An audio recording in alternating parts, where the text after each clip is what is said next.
ನಾನು ಇದು ಹೊಸ ಒಂದು ಯುವಕರಿಗಾಗಿ ಉದ್ಯೋಗ ಯಾವ ಸರ್ಕಾರ ಬಂದರೂ ಕೊಡಕ್ಕಾಗಲ್ಲ.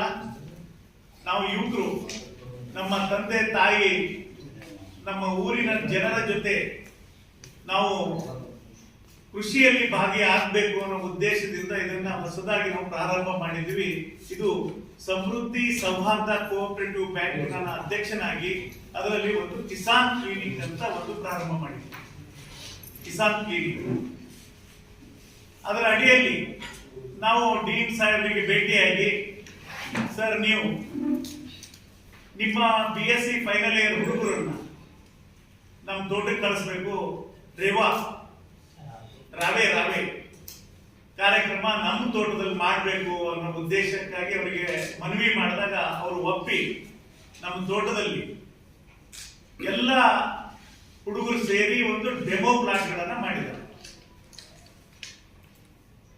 ಡೆಮೋ ಪ್ಲಾಟ್ದಲ್ಲಿ ನಮ್ಮ ರೈತ ಬಾಂಧವರು ನಾವು ಯಾವುದೇ ಬೆಳೆ ಬೆಳೀಲಿ, ಒಂದು ಬೆಳೆ ಬೆನ್ನು ಹತ್ತಿದ್ರೆ ಒಂದಕ್ಕೆ ಬೆನ್ನು ಹತ್ತೀವಿ. ಒಂದು ತೊಗರಿ ಆಗಿರ್ಬೋದು, ಒಂದು ಟೊಮಾಟೊ ಆಗಿರ್ಬೋದು.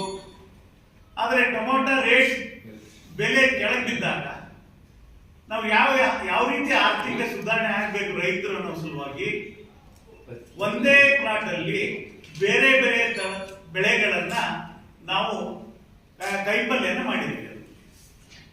ಮತ್ತು ಫುಡ್ ಫಾರೆಸ್ಟ್ ಅಂತ ಒಂದು ಹೊಸ ಕಾನ್ಸೆಪ್ಟ್ ಅನ್ನ ನಾವು 1 ಎಕರೆಯಲ್ಲಿ ಮಾಡಿದ್ದೀವಿ.